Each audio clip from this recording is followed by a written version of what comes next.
Welcome to This Week in Washington for Friday, October the 14th, 2011. I wanted to take some of our time today to talk about events from yesterday that mark an important period, or shall we say an end of an important period, in our legislative efforts this year. Yesterday morning began for us with a breakfast with Senator Tom Harkin, who talked in some detail about his ongoing commitment to community and public transportation and many of the human services programs that we coordinate with across the transportation spectrum. As chairman of the Appropriations and Authorizing Committees for Labor and Health and Human Services, Senator Harkin is also an important advocate, supporter, and friend to us in our effort to provide expanded medical transportation. It was good to know and to hear from him his continuing support for our efforts. Yesterday also marked the formal submission of the revised version of the Carnahan bill, which is a bill that began life last year as an effort to provide additional operating assistance to larger urban transit agencies.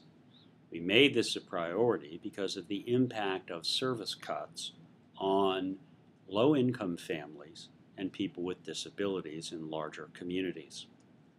I want to thank Scott Bogren for all of his hard work on this legislation over the last year, and particularly in the way the bill has emerged this year, because it not only provides those important ways of providing assistance for larger urbanized areas, it also provides assistance to rural transit agencies.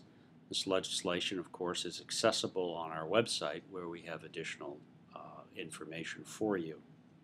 That legislation, plus the things that went in last week to Representative Carson's proposal called the Community Transit Act and the Transit Flexibility Acts, are the total of several major efforts that we've contributed to make our goals for reauthorization part of important legislation that will be used when we finally get to doing something about reauthorizing public and community transportation.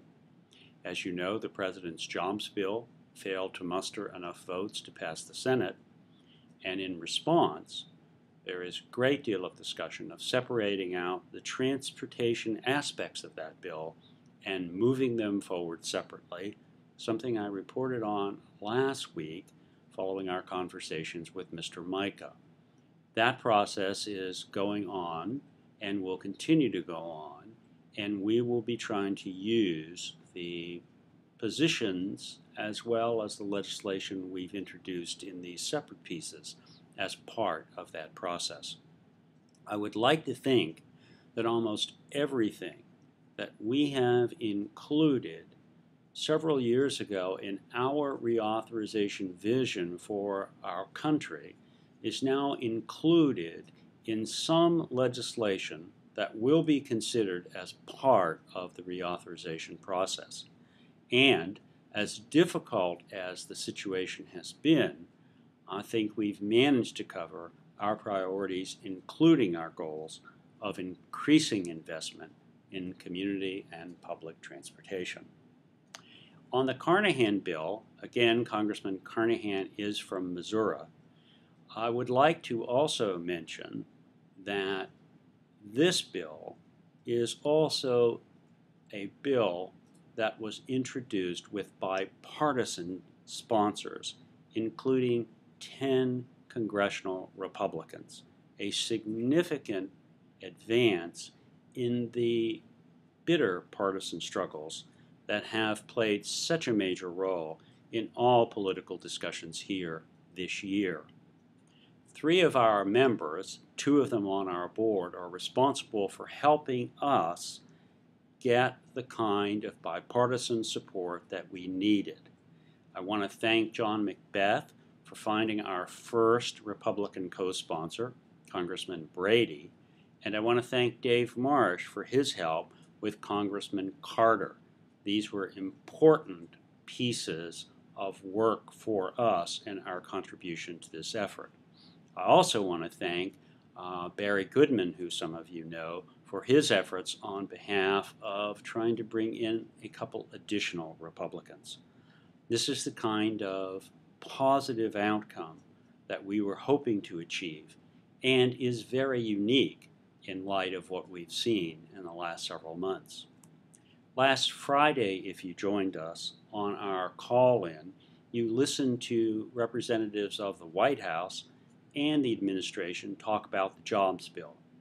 I heard questions from Ann Gilbert and Charles Carr, and I think we're still trying to get some answers on those, but there was room for discussion and questions.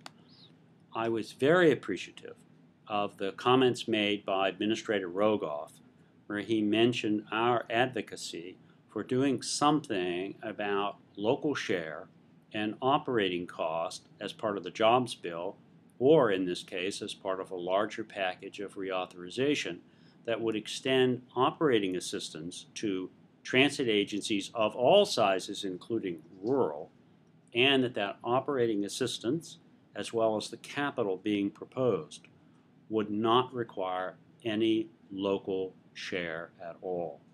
This is another one of the major elements that our members have made a priority for the last several years, and I'm very glad that it is now in legislation that could be pooled into the reauthorization we're looking for. A major portion of our work in that area is now over. It is over because we have our goals incorporated in these pieces of legislation. Our next mission is to work with others to make sure that these pieces of important priorities for our members are included in a final product.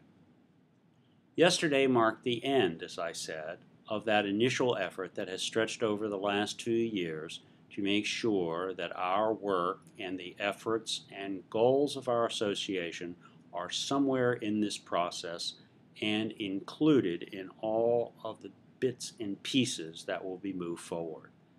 We have our work cut out for us in looking at how we make that an operational piece of the next forthcoming, we hope, reauthorization. I'd urge all of you, as I've urged our members, to look at the work that we did in the last issue of Community Transportation for communicating with members of Congress and local people to help our efforts. And I was very pleased that Administrator Rogoff also mentioned that that's an important element that all of us need to pursue, especially in these very difficult political times. So I want to end today